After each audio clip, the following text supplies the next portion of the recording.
We are going to jump into a very juicy topic today. I know it's one you have lots of questions about, and I'm going to cover those today.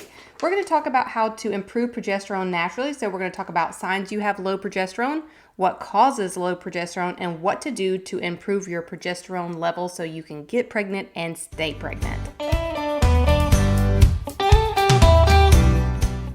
Welcome to the Fruitful Fertility Co. podcast, your holistic, faith-filled, no-fluff guide to getting pregnant naturally.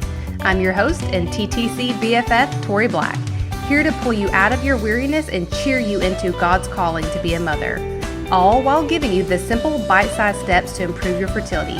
Let's trade stress and overwhelm for hope, because girl, you look fertile to me.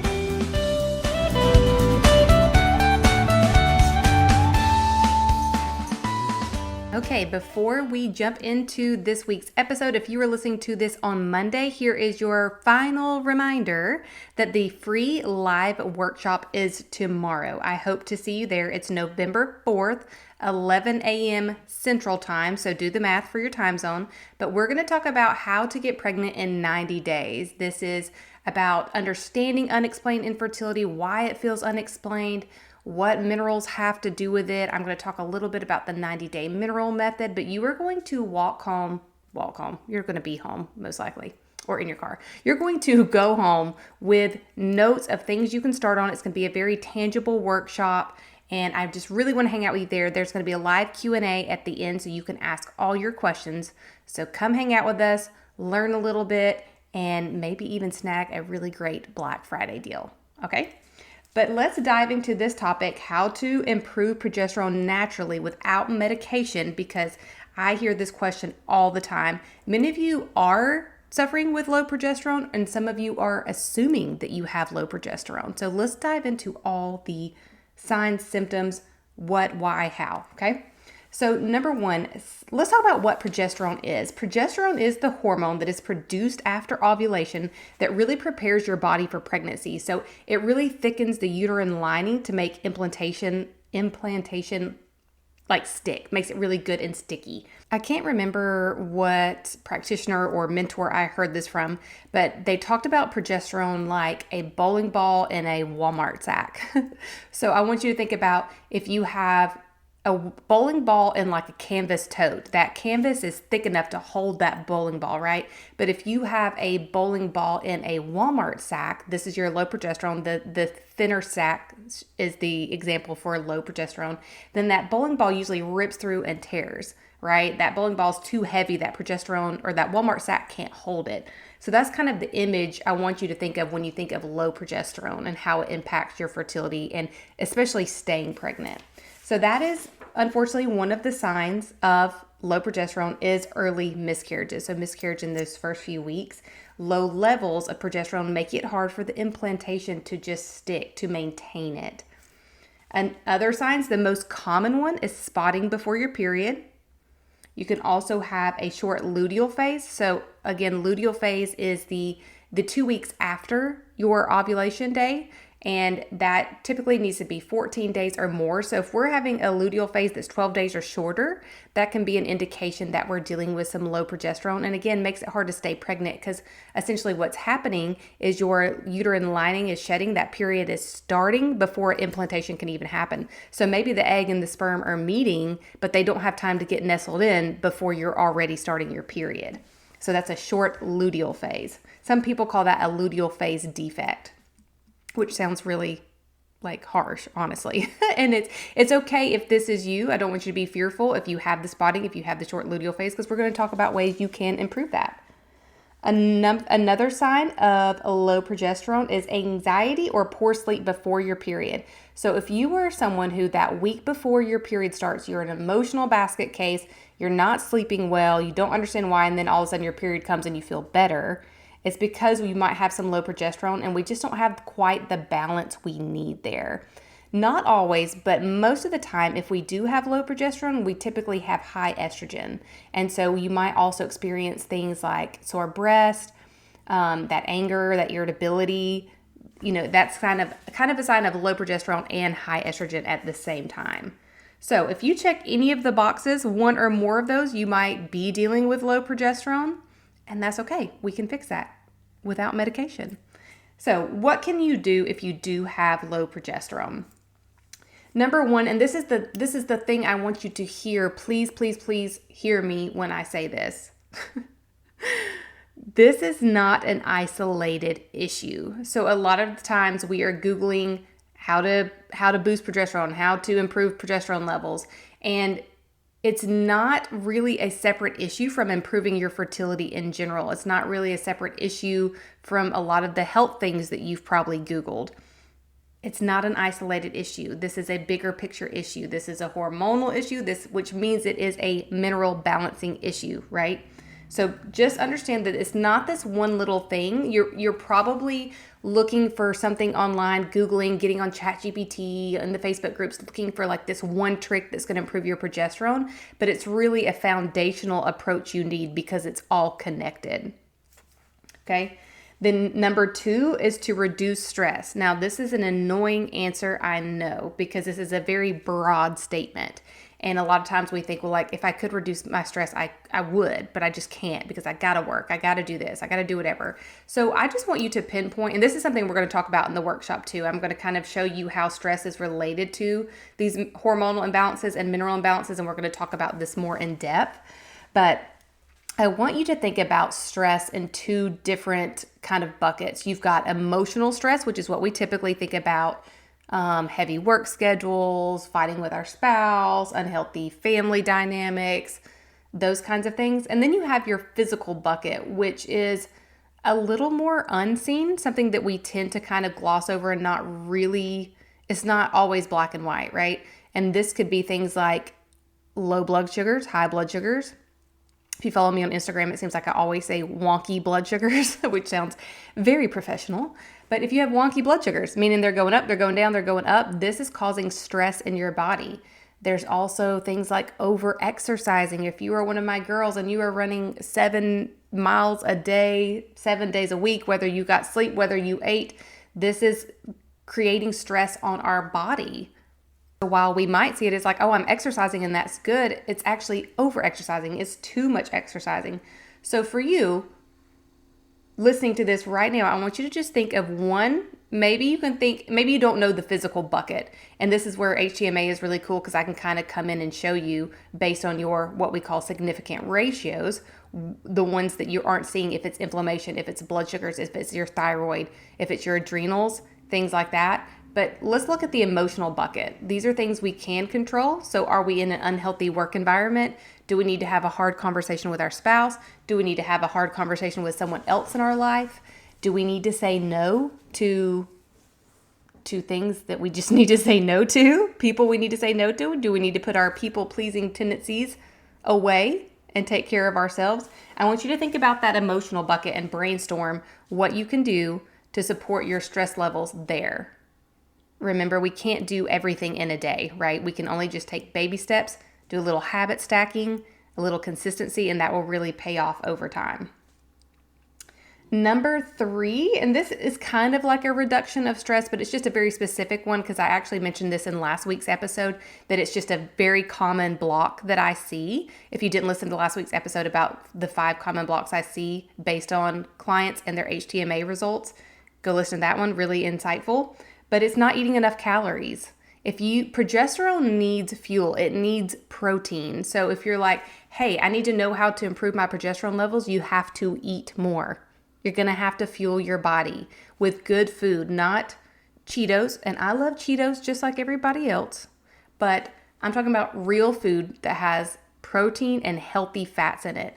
If you are like me and you grew up in the 90s where everything was low fat, fat-free, slim fast aerobics, I know it's kind of a hard mindset to break. I remember there was a time I only ate fat-free ranch dressing only. I actually thought it tasted better. I don't know what that was, but as a child, even into my teenager years, I would only eat the fat-free. And because it's just the mindset we grew up with in the 90s, right? And so now, doing what I do now, working on my own hormones, working through my own health struggles, I realized we need those healthy fats and what a difference they make to create healthy hormones. So don't be scared of the butter. Don't be scared of the whole fat dairy, whole milk, full fat dairy. Don't be scared of it because it's something that's going to help you get calories, get fuel, and give your progesterone, your body, the fuel it needs to create those healthy hormones, that healthy progesterone balance. So don't skip the calories, okay? Real calories, dense calories, okay? Number 4 is rise and source from frequent. So if you have been around for a while, you've heard me talk about these. If you have never heard me talk about these, there's a link in my show notes. I want you to go read and learn because these are truly some just phenomenal products. And the reason I bring them up specifically for this episode is because this is what stopped my spotting before my period. So I would say for most of 2025 and 2024, honestly, I was having spotting before my period. I had it for a long time. And then my cycle started getting shorter and shorter. So talk about that short luteal phase.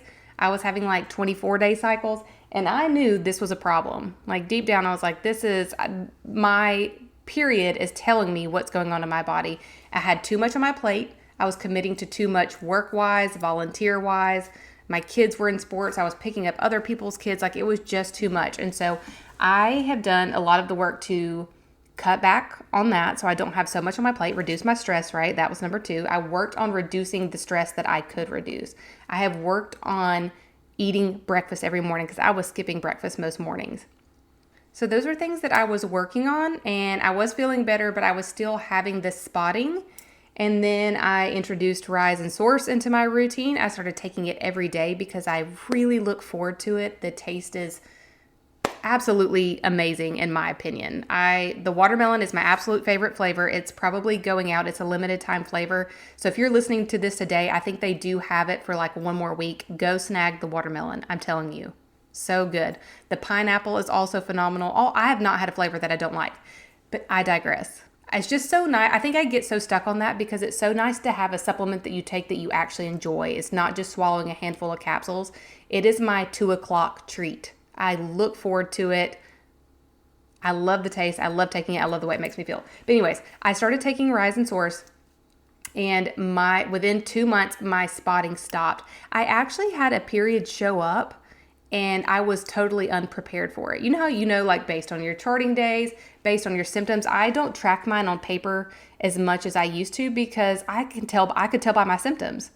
I would have the sore breast, I would have the spotting, and I knew that my period was going to come 2 to 3 days after that. But I had 0 symptoms and my period started, and it actually caught me off guard because I was like, oh, holy crap, where were my sore boobs? Where was the spotting? It was just this like, it's weird to say a beautiful period, but it was a beautiful period. I was truly kind of in shock by it. And I was like, oh my gosh, this is amazing. And I was like, well, maybe it's just a fluke. Maybe just this month was good. And then the next month, the same thing happened. And my periods got back to that 28, 29 day length. And the Rise and Source was the only thing that I had changed in the last 2 months. So it was really cool to see that. I hate to call it almost a perfect period, but I've had almost a perfect period ever since. I have very mild cramping on the first day, like super mild, no sore breast, no spotting. So I recommend this wholeheartedly because I know firsthand that this is what improved that spotting before my period and my short luteal phase. Really, really good stuff. So the link is in the show notes. If you want a 10-minute product overview video that just kind of explains what they are, why they work the way they work, DM me on Instagram and say, hey, send me the 10-minute video. And I will send it to you and it'll explain it even more in depth. And to address this one question before we close out, because I know you may have it, because a lot of my clients do, even though we are working on a foundational approach that really improves our progesterone from the bottom up, the inside out, a lot of times I'll say, well, do I need a progesterone cream or do I need progesterone suppositories? Or some of you already have progesterone suppositories given to you by your doctor. And here's the way I look at that. There's really no wrong answer. This is what I consider truly a personal preference. I think the creams can be beneficial, but I also think it can we don't really get to see what's really happening when we're using the cream. So for example, I have a client right now who's dealing with low progesterone.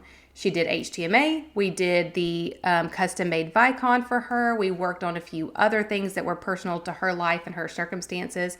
and her progesterone has gone up and up and up. She was still using progesterone cream for a while. Then she stopped using it, and then her progesterone was the highest it had ever been. So this last cycle, she was sending me screenshots of her Aneto chart and talking about how it was the highest it's ever been, and she wasn't using any creams, and it's just so exciting. So I think when you give your body the opportunity to really do what it's meant to do, you give it the fuel it needs, the minerals it needs, you're reducing stress, I don't think you'll need them.